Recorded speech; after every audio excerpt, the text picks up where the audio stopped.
Hi, Linda. Hi, Barbara. How are you? I'm really excited to be doing this Virtues Pick with you today. So thanks for joining me and inspiring me always. It's always wonderful to do them with you. Good. So let's just go over maybe the boundaries of what it is that we're going to do for Okay. anybody who's watching. So just very quickly, we start with a deck of 100 cards. Each one is a virtue. And Linda's going to use her physical deck, and I'm going to use a new app that we've just launched a few months ago. So then we take turns as an active listener and as a speaker. So the speaker will read the card and talk about how meaningful it is and how it's speaking to them today. And then the listener will listen for the virtues they're hearing in the story and then reflect back what virtue they hear by doing what we call a virtues acknowledgement. Is there anything else, Linda? No, I think you got it. Okay, so without further ado, why don't you take it away? All righty. So I'm going to just mix up my cards here a little bit. And I'm going to pick a virtue with the question of how am I really today? And the virtue that comes out of the deck for me today is humanity. Humanity is an attitude of caring and mercy toward all people. We all breathe the same air. We all cherish our children's future. We all suffer and rejoice. Although in the eternal scheme of life, each of us is small, we are one of a kind, irreplaceable.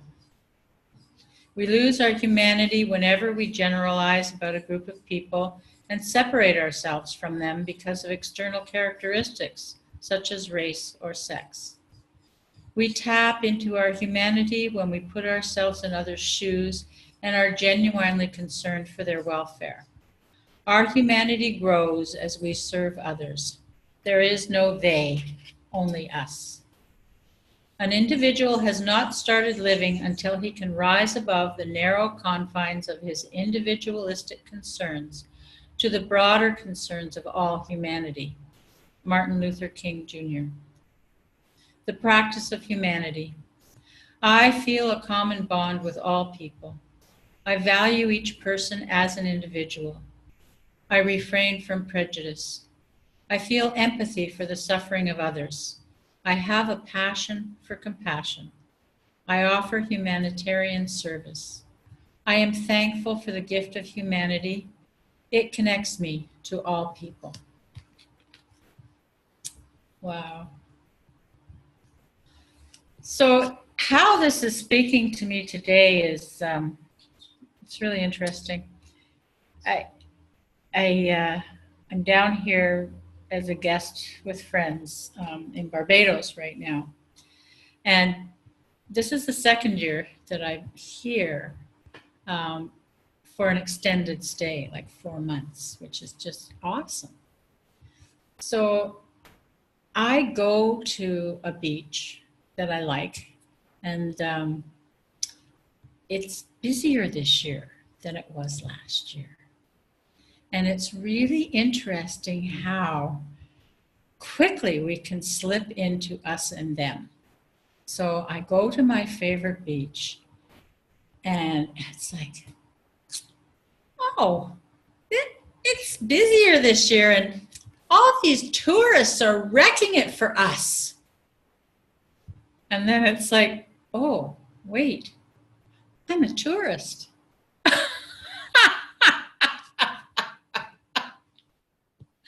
So, oh, wait, I'm one of them. But no, I feel like one of us. So it just really brought it into my consciousness how easily we separate into us and them. And so You know, here we all are at the beach. We're all breathing the same air. Mm-hmm. And yeah, so I just use that as an example of how important it is to stay mindful to how that can happen in just a second, where you know, we can lose our concern for the welfare of others. And so um, and then I think of that now, like when I go to the store and I'm paying for things at the store, and I give a virtues acknowledgement, and it's amazing how that uplifts the people all of a sudden, because if they know they're seen as a person, not just an object who's taking your money, if you know what I mean. So, and just saying something like, wow, thank you so much for your helpful service today. You know, that was really considerate the way you packed the groceries. Or, and it doesn't take much, and people just wake up. So I just, it's so much easier than we think sometimes to express our humanity. And if we can remember to do that, um, you know, value each person as an individual. And it starts with the small things. And that is a great humanitarian service, just that simple act. So I am thankful for the gift of humanity. It does connect me to all people. So that's how it's speaking to me today. Beautiful. Thank you for sharing. I'm just going to ring my bell just to settle your words.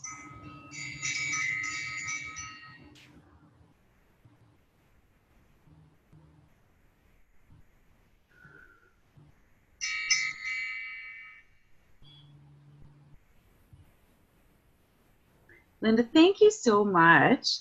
I really heard today when you were talking about just recognizing this us and them, just your finely attuned perceptiveness. You're tuned right in to this idea that we can wake up our humanity. And that in the simple things we do on a daily, moment-to-moment basis, how critical that is to our relationships and to one another. And I really see it as a strength for you, because you're very much a person who gathers people together. So what a great card. It's a great pick for you. Thank you, Barbara. You're welcome. And how about you? How are you really? Oh, yes. Well, I'm just opening my my app, which apparently I moved.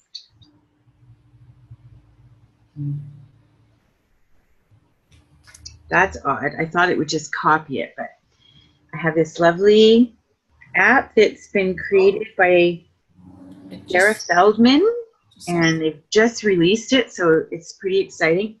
It's got 100 virtues. Oh, that's how it works. I haven't seen it before. Well, that's not really how it works. That's one way you can get at it. You haven't seen this before? No, I haven't downloaded it because I'm not on my own phone, right? Oh, I'm going to do a tutorial on this at some point. So what you do is you shake it. You just shake it. Fidelity. Ooh. Before I start reading, I'm going to set a boundary. I'm not going to talk about my personal life. Fidelity is abiding by an agreement, treating it as a personal covenant. It is remaining true to a cherished ideal no matter what happens to thwart our purpose. Marriage thrives when we fulfill our promise of absolute faithfulness to each other.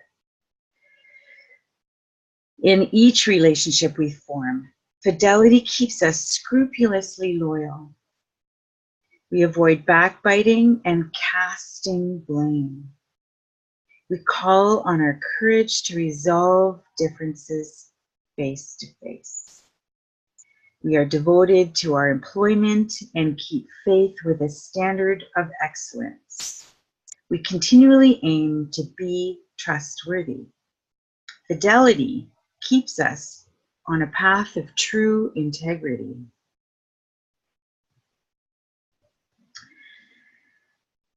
And the quote is by Helen Keller. Many persons have a wrong idea of what constitutes true happiness.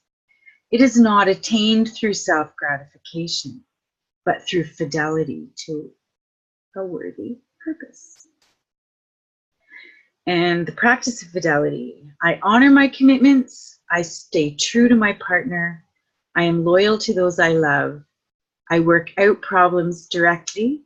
I am meticulous in my work. I walk my talk. I am thankful for the gift of fidelity. It is my firm foundation. Wow, that's such a beautiful card. And I have to tell you, it's very special because this picture was taken by Dr. Dan Popov.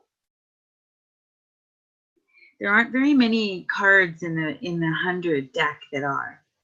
So for me to be connected, for Dr. Dan to be connected to fidelity in such a clear and concise way is just a beautiful thing. I've never noticed that before.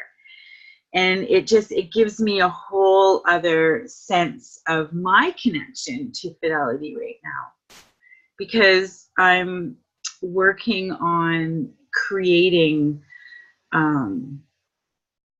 a whole new approach to the way I do business. So taking what I do on the ground and putting it up in the clouds. So this idea of calling on courage, resolving differences face to face, that's one of the underlying reasons why I'm so passionate about doing this. Because, and I'm going to make a really broad belief statement here, is that society has not learned how to nourish our relationships. And so that's what my business is all about, is nourishing relationships, not only the ones that we have with physical people and those in our community, but also the one that we have with ourselves. So this idea of being scrupulously loyal to the spirit of who we are, that just, for me, it was like a whole new chink on the chain, just kind of went, whoop, loosened up, you know, or sealed, or whatever you want to say. It makes sense all of a sudden, you know. It's deepened me in understanding my own path in this last 4 minutes or however long I've just been talking. And for me,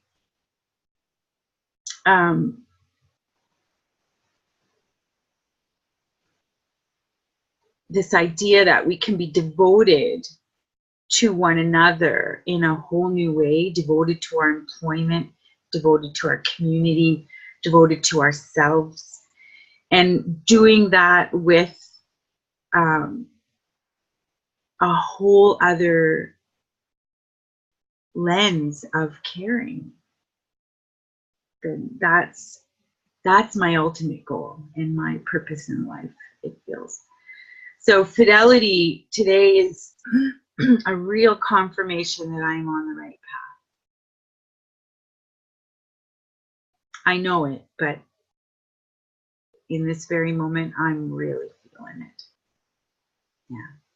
Anyway, thank you, Linda. That's me and fidelity.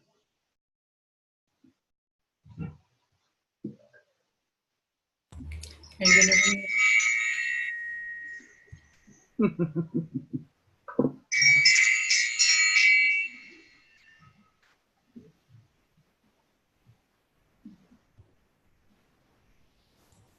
Thank you, Barbara. Wow.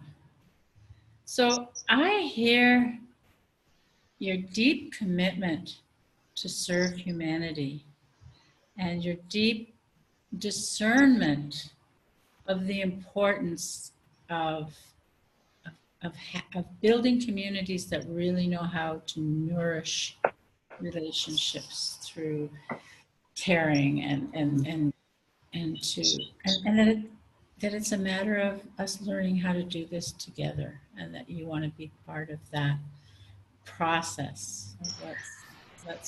Let's make this real and bring it into our day-to-day life and existence and how we work together. So, yeah, ideal is a core virtue for me. So you hear the idealism there. Yeah. But idealism with practical feet. You're not just dreaming about it, you're actually getting up and being purposeful and bringing it into action. Thank you for seeing me and for listening. My honor and pleasure. Always. So what stands out for you, just in general, about perhaps humanity and fidelity being... Well, I just found that they segue, and it's so often with these virtues when we do the picks that I find that they integrate and one informs the other. And in this case, again, the fidelity and the humanity, the nurturing those relationships, really,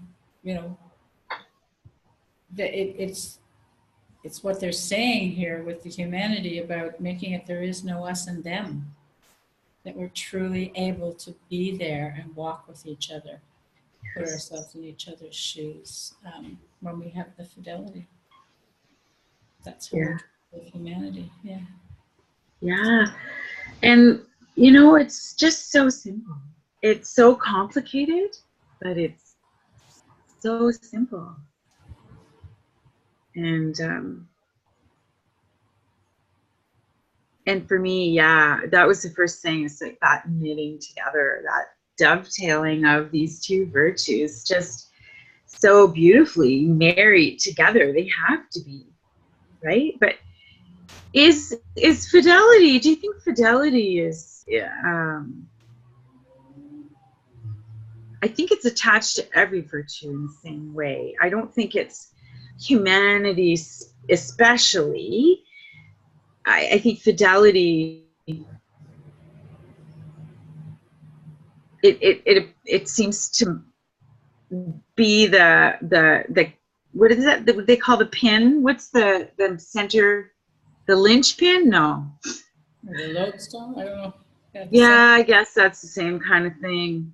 Fidelity is on a motor. No, never mind. I forget the name of it. I did too. It doesn't matter. Yeah. Yeah. So. Yeah, it's really awesome how it always fits together.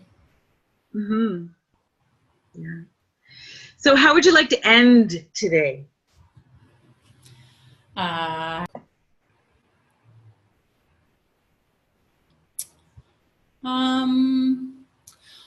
Why don't we just look and see what other virtue might help us to practice the virtue that we picked today?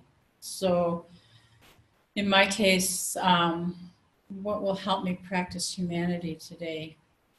And it's that being mindful, being aware, and taking responsibility when I slip into separating myself somehow and seeing the other and making some kind of a judgment.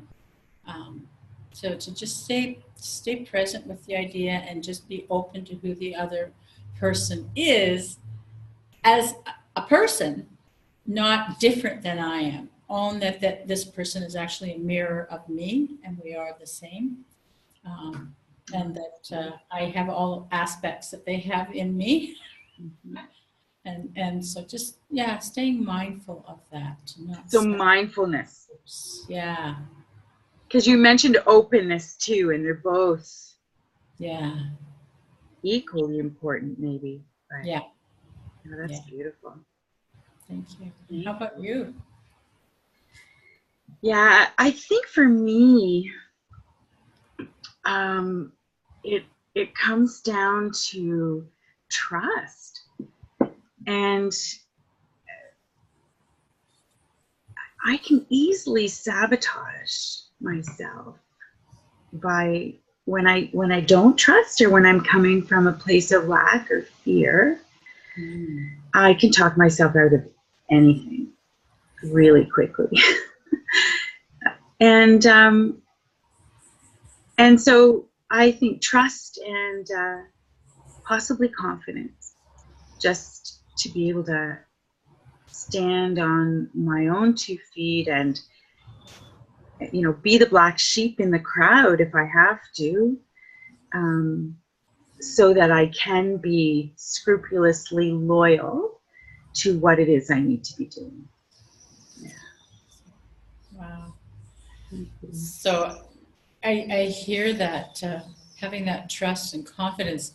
It reminds me of, I'm old enough now that they used to talk about high fidelity sound. Like, turn it up, Barbara. You have the confidence. Just turn it up and play it loud. So, yeah. Fidelity. Yeah. Thank you. Yeah. Well, Linda, thanks so much for all of what you bring to the table every time you come. So I love you so much. Thank you for being in my life. Joy. And I look forward to our opportunity to do this again soon. Take care. Love you. Bye. Love you too. Bye now.